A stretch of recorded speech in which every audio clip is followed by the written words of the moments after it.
Hello everyone, welcome to one bond. पिछली video में हमने देखा था अल्डोल कंडेंसेशन, उसका इंट्रोडक्शन, डेफिनेशन, मैकेनिज्म भी हमने देखा था और उसका कुछ एग्जांपल भी हमने सॉल्व किया थे। इस वीडियो में हम देखने वाले हैं कौन से फैक्टर्स है जो अल्डोल कंडेंसेशन पे इफेक्ट करते हैं और अल्डोल कंडेंसेशन के कुछ सिंपल टाइप्स हम देखेंगे। अल्डेहाइड और कीटोन दोनों में से कोई कार्बोनिल कंपाउंड होगा तो अल्डेहाइड इनोलेट आयन बनाएगा। क्यों? क्योंकि अल्डेहाइड का जो अल्फा हाइड्रोजन है वो सबसे ज्यादा एसिडिक होता है और उसपे और वो इनोलेट सबसे ज्यादा स्टेबल होता है।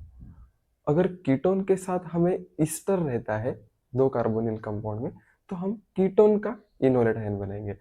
और अगर ईस्टर के साथ अमाइड रिएक्शन दिया हो, ईस्टर के साथ अमाइड का रिएक्शन दिया हुआ रहता है तो हम ईस्टर का इनोलेट आयन बनाते हैं। तो देखिए अल्फा हाइड्रोजन किसको कहते हैं यहाँ पे समझिए। ये हमारा अल्डेहाइड है, ये जो हमारा अल्डेहाइड है इस पे जो ये कार्बोनिल कंपाउंड है,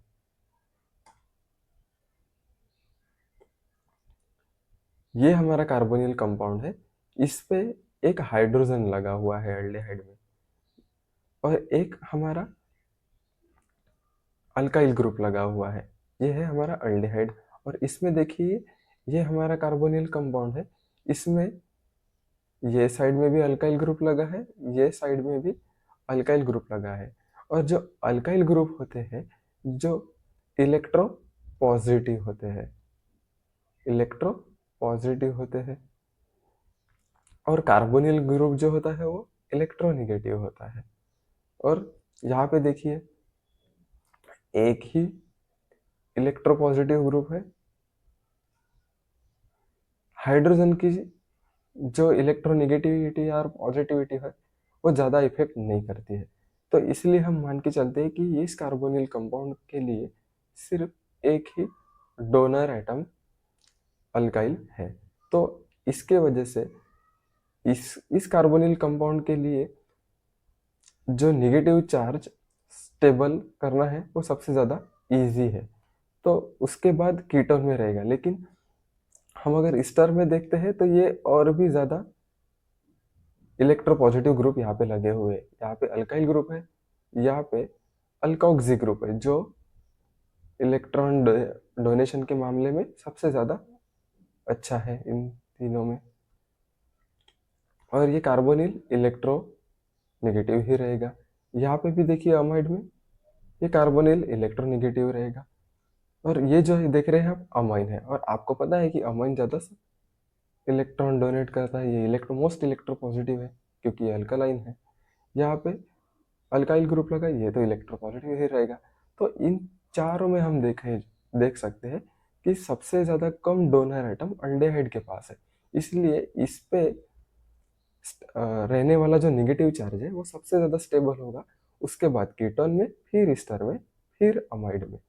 तो इस अल्फा हाइड्रोजन पे यहाँ पे जो अल्फा कार्बन लगे हुए हैं सभी मॉलिक्यूल्स में आप देख लीजिए, यहाँ पे जो अल्फा कार्बन लगे हैं और इनमें रहने वाले जो अल्फा हाइड्रोजन है, इसमें इनमें से सबसे ज़्यादा अल्फा हाइड्रोजन स्टेबल अल्डेहाइड के पास होगा, फिर कीटोन के पास, फिर ईस्टर के पास और फिर अमाइड के पास।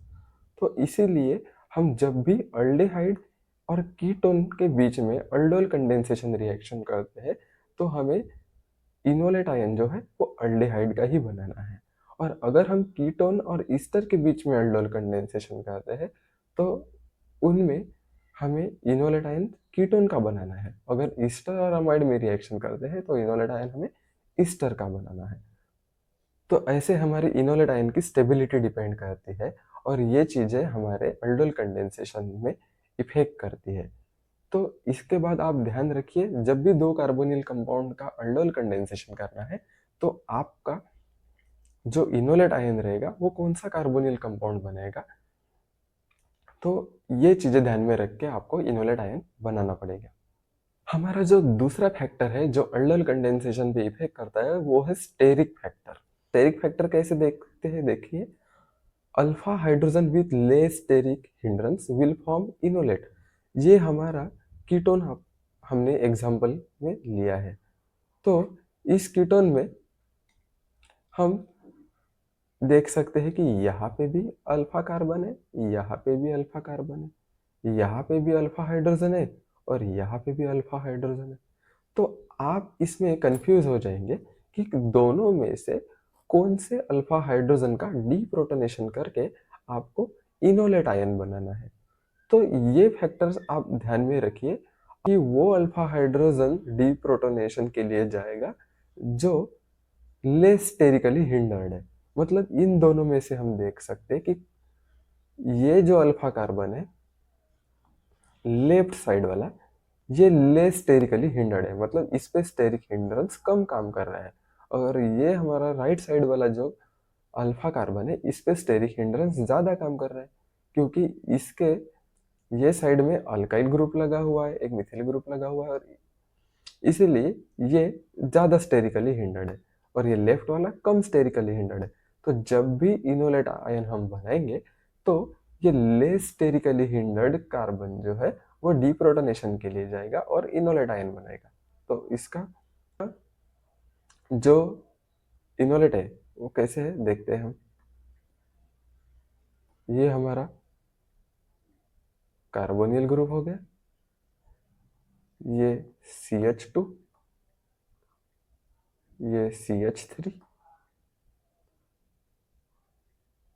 ये CH2 नेगेटिव, मतलब हमारा इस कार्बन पे नेगेटिव चार्ज ज्यादा स्टेबल रहेगा और ये इनोलेट हमारा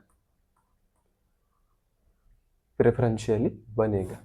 तो ये दो फैक्टर्स हमारे अल्डोल कंडेंसेशन में बहुत बड़ा रोल प्ले करते हैं। तो आप जब भी अल्डोल कंडेंसेशन के एग्जांपल सॉल्व करेंगे तो ये दो फैक्टर्स आप हमेशा याद रखेंगे। अब हम देखते हैं types of aldol condensation reaction. अब अल्डोल कंडेंसेशन के जो टाइप्स है वो काफी सिंपल है, आप समझ लीजिए। अब हमारे तीन type of aldol condensation reaction होते हैं। पहला तो है सेल्फ अल्डोल कंडेंसेशन, दूसरा है क्रॉस अल्डोल कंडेंसेशन और तीसरा हमारा है इंट्रामोलिक्यूलर अल्डोल कंडेंसेशन रिएक्शन। अब तीनों में क्या फर्क है हम वन बाय वन देखते हैं। सेल्फ अल्डोल कंडेंसेशन रिएक्शन कैसे होता है, यहाँ पे देखिए ये पॉइंट जो हमने ग्रीन लाइन में दिखा है, reaction between two molecules of the same carbonyl compound, मतलब दो मॉलिक्यूल कार्बोनिल कंपाउंड के रहेंगे वो सेम रहेंगे, दोनों अल्डिहाइड रहेंगे, दोनों कीटोन रहेंगे, और दो अल्डिहाइड रहे तो भी वो सेम अल्डिहाइड रहेंगे, दो कीटोन रहे तो भी वो सेम कीटोन रहेंगे। मतलब जैसे आप इस एग्जांपल में देख सकते हैं दोनों मॉलिक्यूल सेम है कीटोन के, यहाँ पे भी एसीटोन है, यहाँ पे भी एसीटोन है, तो इन दोनों का हम रिएक्शन करके, मतलब एसीटोन का रिएक्शन हम एसीटोन के साथ ही करते हैं और इसमें अल्डोल कंडेंसेशन रिएक्शन करके हम ये प्रोडक्ट बनाते हैं। इसलिए हम इस अल्डोल कंडेंसेशन रिएक्शन को बोलते हैं सेल्फ अल्डोल कंडेंसेशन रिएक्शन। मतलब दो same type of carbonyl compound हम आपस में रिएक्ट करते हैं और उसका कंडेंसेशन करते हैं, उसी को हम बोलते हैं self aldol condensation reaction. Example देखिए, अगर आपको कंफ्यूजन है तो समझ में आ जाएगा। जैसे हमने यहाँ पे एसीटोन के साथ एसीटोन रिएक्ट किया है, यहाँ पे देखिए एसिटल्डिहाइड के साथ अपन एसिटल्डिहाइड के साथ हम एसिटल्डिहाइड भी रिएक्ट कर सकते हैं, एसीटोन के साथ एसीटोन, ये जो हमने देखा है ये वही रिएक्शन है। बेंजल्डिहाइड के साथ बेंजल्डिहाइड रिएक्ट करेंगे। तो ये सब एग्जांपल से हमारे सेल्फ अल्डोल कंडेंसेशन रिएक्शन के। यहाँ पे मैंने एग्जांपल दिया है, मैकेनिज्म आप खुद सॉल्व करिए। पिछले वीडियो में हमने मैकेनिज्म काफी अच्छे से समझाया है, अगर आपने वो वीडियो नहीं देखा है तो आप देख लीजिए। दूसरा हमारा टाइप है क्रॉस अल्डोल कंडेंसेशन रिएक्शन। जैसे नाम में ही दिया है क्रॉस, तो हम इस अल्डोल कंडेंसेशन रिएक्शन में दो डिफरेंट कार्बोनिल कंपाउंड का रिएक्शन कर रहे होंगे। तो ये देखिए, ये पॉइंट में क्या बताया गया है, reaction between two different carbonyl compound, मतलब दोनों कार्बोनिल कंपाउंड हमारे डिफरेंट रहेंगे। यहाँ पे देखिए हम एग्जांपल में क्या लिया है, एक एसीटोन लिया है और दूसरा एसिटल्डिहाइड लिया है। तो दोनों कार्बोनिल कंपाउंड हमारे डिफरेंट है, मतलब दो डिफरेंट कार्बोनिल कंपाउंड में अगर हम रिएक्शन करते हैं तो उस कंडेंसेशन रिएक्शन को हम क्रॉस अल्डोल कंडेंसेशन रिएक्शन कहेंगे। यहाँ पे देखिए ये अल्डेहाइड है और ये कीटोन है, मतलब अल्डेहाइड का इनोलेट बनेगा और वो इनोलेट ये एसीटोन के साथ एडिशन रिएक्शन करके ये प्रोडक्ट हमारा बनाएगा। आप मैकेनिज्म इसका जरूर ट्राई करिएगा। एग्जाम्पल देखिए, एसिटल्डिहाइड के साथ हम एसीटोन करते हैं, वो भी हमारा क्रॉस अल्डोल कंडेंसेशन हो गया। एसीटोन के साथ बेंजल्डिहाइड रिएक्शन, बेंजल्डिहाइड के साथ एसिटल्डिहाइड रिएक्शन। मतलब आप यहाँ पे देख सकते हैं कि दोनों हमारे जो कार्बोनिल कंपाउंड हमने लिए हैं वो डिफरेंट लिए हैं। पिछले एग्जाम्पल में सेल्फ अल्डोल कंडेंसेशन में हमने दोनों कार्बोनिल कंपाउंड सेल्फ मतलब सेम लिए थे, इसमें हमने दो कार्बोनिल कंपाउंड अलग अलग लिए हैं। तीसरा और लास्ट हमारा type of condensation aldol condensation reaction है वो है intramolecular aldol condensation reaction. Intramolecular aldol condensation reaction मतलब हमारे दो carbonyl compound with in a same molecule होते हैं और with in a same molecule ये रिएक्शन हमारा होता है, इसीलिए हम इसको इंट्रामोलिकुलर अल्डोल कंडेंसेशन रिएक्शन करते हैं।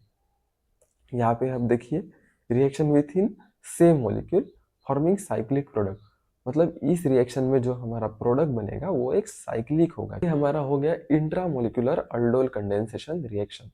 चलिए शॉर्ट में देखते हैं इंट्रामोलिकुलर अल्डोल कंडेंसेशन को मैकेनिज्म के फॉर्म में सॉल्व करके देखते हैं, इससे आपका डाउट क्लियर हो जाएगा। यहाँ पे देखिए ये हमारा कितना कार्बन का चेन है, 1 2 3 4 5 6 और ये 7। यहाँ पे भी कार्बोनिल कंपाउंड की इस बाजू में मिथिल ग्रुप लगा है, यहाँ पे भी इस कार्बोनिल के ग्रुप के बाजू में मिथिल ग्रुप लगा है, मतलब दोनों कार्बोनिल ग्रुप सेम है। मतलब आप दोनों में से किसी भी कार्बोनिल कंपाउंड का अल्फा हाइड्रोजन आप डीप्रोटोनेट करके आप इनोलेट बना सकते हैं। लेकिन अभी यहाँ पे देखिए, यहाँ पे भी अल्फा हाइड्रोजन है, यहाँ पे भी अल्फा हाइड्रोजन है, उस साइड में भी यहाँ पे भी अल्फा हाइड्रोजन है, यहाँ पे भी अल्फा हाइड्रोजन। अब आप दोनों में से इन दोनों, ये भी सेम है ये भी सेम है, अब दोनों में से कोई भी देखिए, यहाँ पे भी देखिए आप यहाँ से भी डीप्रोटोनेशन कर सकते हैं, यहाँ पे भी डीप्रोटोनेशन कर सकते हैं, लेकिन ये साइड में जो है यहाँ पे कार्बन की बड़ी चेन लगी हुई है। मतलब इस साइड में आप कौन सा फैक्टर देखेंगे, स्टेरिक फैक्टर, मतलब इस साइड में स्टेरिक हिंड्रेंस ज्यादा रहेगा और ये जो फ्री मिथिल ग्रुप है इसका स्टेरिक हिंड्रेंस कम रहेगा। मतलब हम जब इनोलेट बनाएंगे तो इस मिथिल ग्रुप से डीप्रोटोनेशन करके इनोलेट आयन बनाएंगे। तो देखिए हमारा इनोलेट आयन कैसे बनेगा,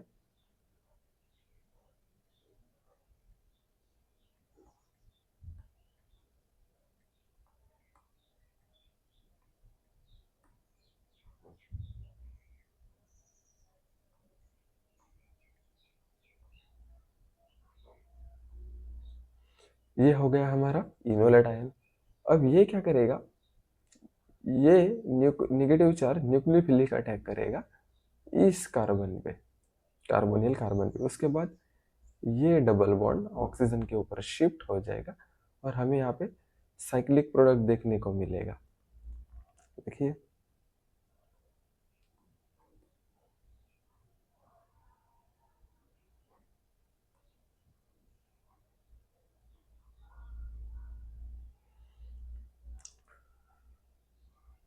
ये देखिए ये हमारा 2 नंबर वाले कार्बन के साथ एडिशन हुआ है, 2 3 4 5 6 6 7, मतलब ये 2 3 4 5 6 और ये 7, 2 नंबर का वाले कार्बोनिल कंपाउंड पे ये ऑक्सीजन नेगेटिव चार्ज आ जाएगा।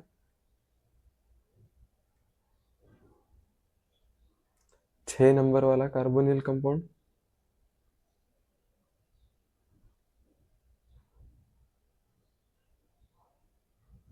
जैसा ही वैसा ही रहेगा।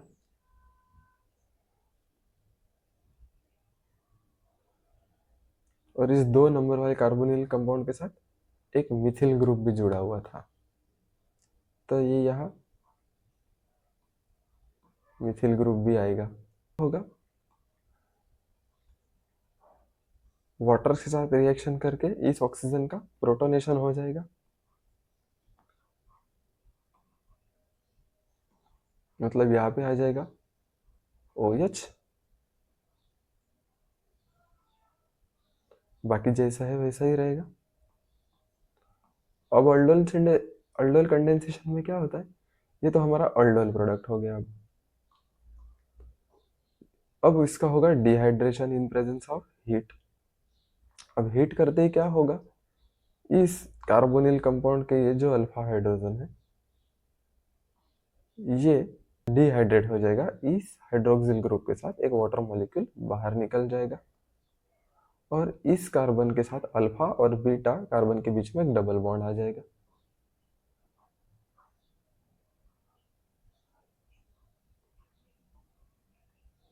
यहाँ पे डबल बॉन्ड, यहाँ पे तो एक मिथिल ग्रुप लगाई है।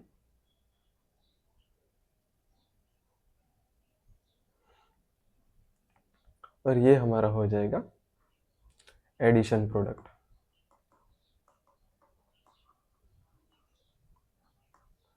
तो ये हमारा फाइनल प्रोडक्ट रहेगा। तो कुछ इस तरह से ये रिएक्शन होगा। ऐसे कई एग्जांपल्स आप सॉल्व कर सकते हैं, आप ज़रूर ट्राई करिए। तो ये थे हमारे कुछ 3 important types of aldol condensation reaction.